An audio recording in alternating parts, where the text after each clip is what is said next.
Today's topic is an electric multiple unit that I've neglected to review for a fair while now. This is the Class 319 of 1987, as developed for Train Simulator by Geordie Bloomberg and Armstrong Powerhouse. But first, an explanation of these units' history. I'll try to keep it as brief as possible. The Class 319s were built by British Rail Engineering Limited at York, having been designed specifically for the Thameslink route, which runs from Bedford to Brighton and other destinations in southern England, making use of the formerly abandoned Snow Hill Tunnel in the process. The route is electrified at 25 kV AC from overhead wires north of Farringdon, and 750 volts DC from a third rail south of Farringdon, so the Class 319s had to be dual voltage. However, they were not the first dual voltage EMUs on British Rail. That honour goes to the Class 313 of 1976. A notable aspect of the Class 319's design is this emergency escape door on the cab front, which was required as a precaution for emergency evacuation in the tunnels between King's Cross Thameslink, later replaced by St Pancras Thameslink, and Blackfriars. In other words, the Thameslink core. 86 examples of this class were built, with 60 units designated as Class 319-0 and the remaining 26 designated as Class 319-1. The latter had first-class seating and a Bracknell-Willis high-speed pantograph, while the former had Stone-Faveley AMBR pantographs and no first-class seating. As these liveries indicate, the 319's original operator was the Network South East sector of British Rail. Over the years, the units would be refurbished many times, beginning in 1997, when 7 examples of the 319-0 variant were refurbished for use on special express services from London Victoria to Brighton, which were operated by Connex South Central at the time. Modifications included lower density seating, installation of a disabled toilet, and a lounge-style seating area below the pantograph in the MSO coach. I'm pretty sure MSO is short for Motor Standard Open, but I could be wrong.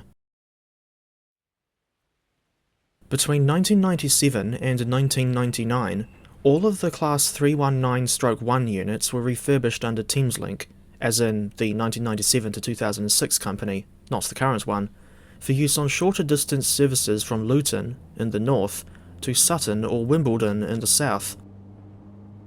These refurbished units were designated as Class 319-3, repainted in a navy blue and yellow livery, and had their first-class seating removed. I'm going to skip over a large part of the Class 319's history, simply because there's too much for me to fully wrap my head around, and we still need to discuss the TS Classic add-on, so I'll refer you to some links in the description for more information on the real 319s. From 2014, the Class 319s were replaced on their original stomping ground by newer Class 387 and Class 700 EMUs, with the last 319 services on Thameslink running in 2017. 2 years earlier, 7 319s were transferred to London Midland for use on the branch line from Watford Junction to St Albans Abbey, as well as peak time services out of London Euston. They replaced the 7 Class 321s that were transferred to ScotRail and converted as Class 320-4 units, and remained on the West Coast Main Line and St Albans Abbey branch through the end of London Midland and the start of London North Western Railway, a sub-brand of West Midlands Trains. These 319s were withdrawn in November 2023, having been replaced by the Class 730 Aventra.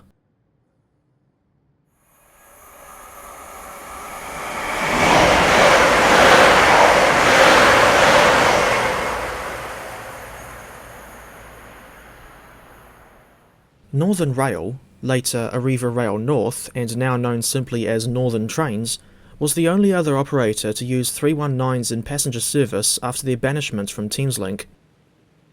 In this case, 319s were used on newly electrified routes in northwest England, more specifically services from Liverpool Lime Street to Crewe, Wigan North Western, or Blackpool North. Not counting units rebuilt and redesignated as Class 768, Class 769, or Class 799, the last 319s in regular service were retired in January 2024.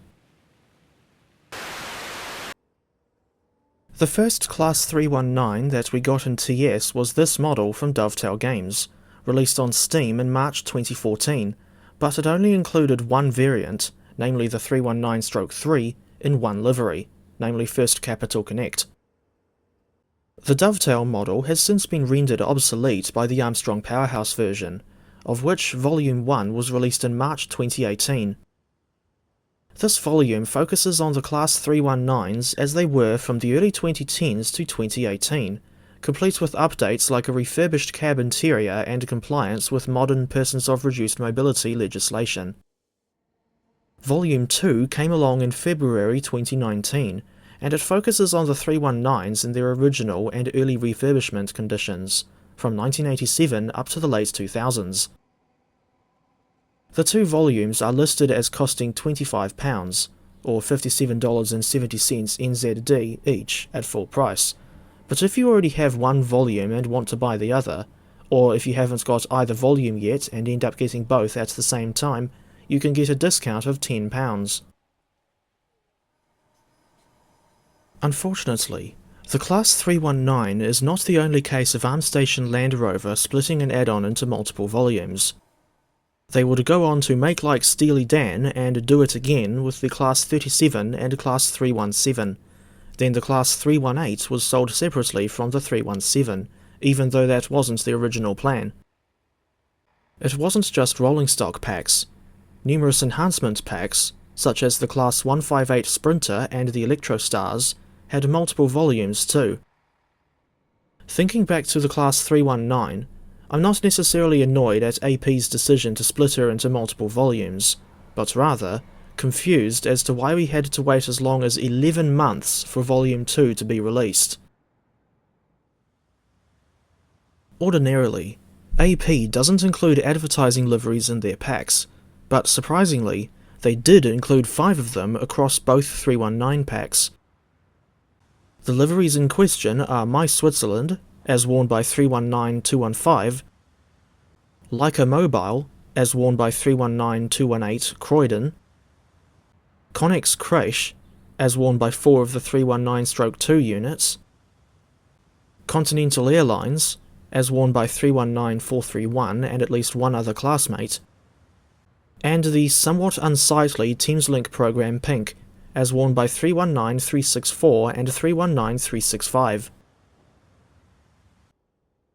As for the conventional liveries across both volumes, they are as follows: Network Southeast Original, Network Southeast Revised, Thameslink Graffiti, of which I can't say I'm a fan, Connex South Central, a second variant of Connex South Central with Connections decals, Southern, Thameslink Navy Blue and Yellow, 2 variants of X-Thameslink with First Capital Connect branding, so this is effectively a transitional livery, Thameslink Silver and Blue, First Capital Connect dynamic lines for both the original and refurbished cab variants, FCC Blue, FCC White, Thameslink White, London Midland, Northern Rail, Arriva Rail North, which is labelled as simply Northern in-game, and a Northern White, as opposed to Maurice White. Personally, my favourite livery is a tie between First Capital Connect dynamic lines and the original Network Southeast, while my least favourite livery is easily Thameslink Navy Blue and Yellow. During this video's production, I found that additional reskins are available for the Class 319. Links in the description for anyone who wants to download them.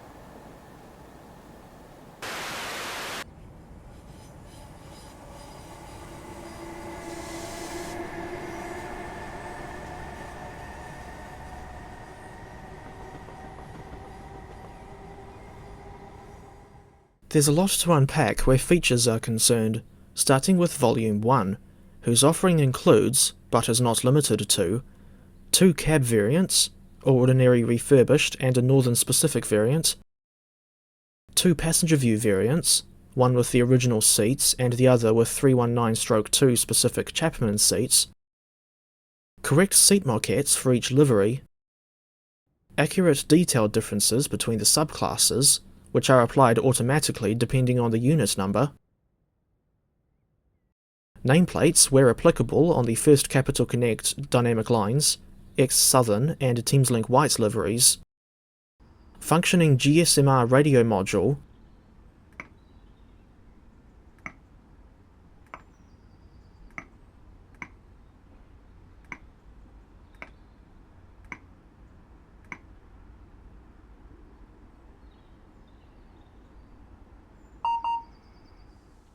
driver-only operation, neutral section functionality, dual voltage functionality, an arcing pantograph, cold start procedure, and the ability to set up AI trains to blast their horns in scenarios.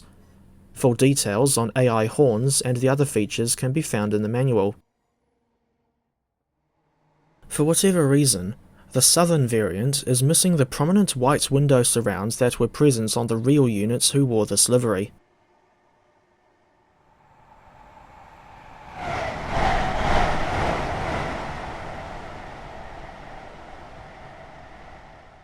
The Train FX destination display is modelled on all the variants for Volume 1, but it's only functional on the Thameslink White, London Midland, Northern Rail, Arriva Rail North and Northern White liveries. All the other variants across both volumes have the destination set through a hand-cranked blind instead of a keypad. Driver-only operation is toggled with Control R, but you can only toggle it when the train is stopped with the doors closed. In DOO, you have to press U for left-handed doors, or O for right-handed doors, alongside the usual T key. When you get the Platform Duties Complete pop-up, you'll need to press R to close the doors.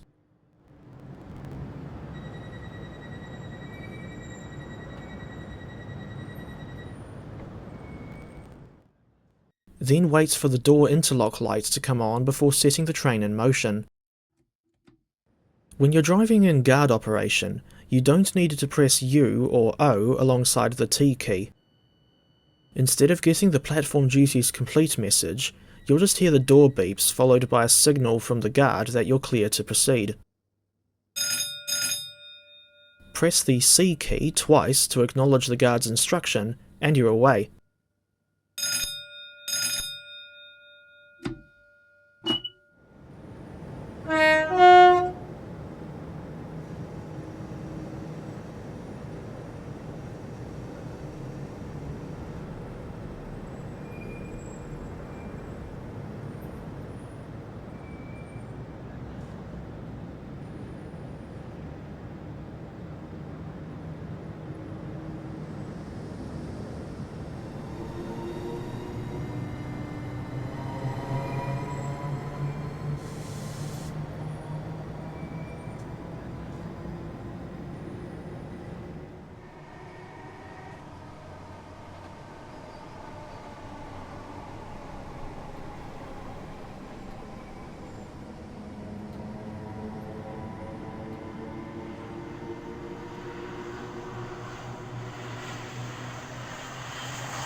Meanwhile, the feature list in Volume 2 is mostly the same as it is in Volume 1, albeit with the addition of a header code roller blind on the Network Southeast, Thameslink Graffiti, Connex South Central and Southern liveries, although I didn't realise that I was focusing on the wrong blind when recording this footage aboard 319004.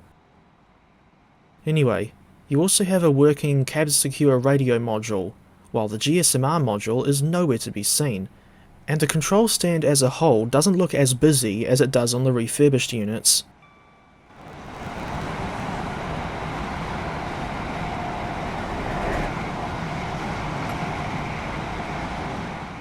There are nameplates where applicable on the Connex South Central, Connex Crash, Southern, First Capital Connect and Thameslink program liveries.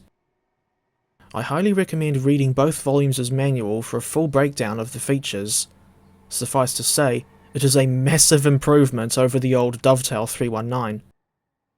Thinking back to the audio, I particularly like the traction motor sound as heard in the passenger view, for which the camera happens to be placed in the MSO.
Volume 1 comes with 6 scenarios for AP's enhanced version of the Midland Main Line London St Pancras to Bedford route, which was originally released in February 2015, and it received the AP treatment in 2024.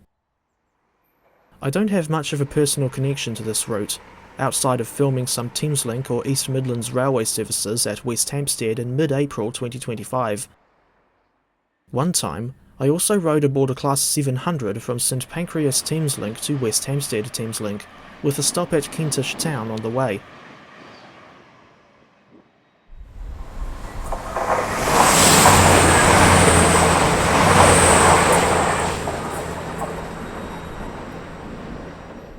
The Volume 1 scenarios feature 319s on realistic services in varying weather conditions in the 2014 to 2016 period, complete with appropriate rolling stock for their respective time periods as AI traffic.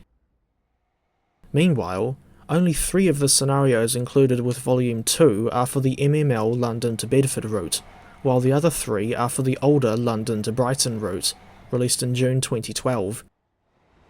Volume 2's MML scenarios are set in 1994, 2004 and 2007, while 2 of those on the Brighton Main Line are set in 1999, with a 3rd set in 1997. Unfortunately, though it is to be expected these days, there is an awful lot of expensive DLC required for these scenarios.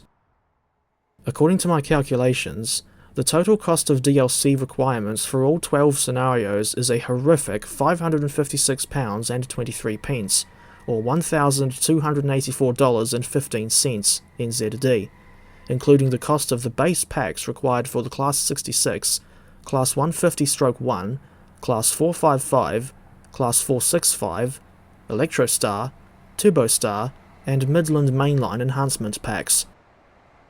Make of that what you will, dear viewers.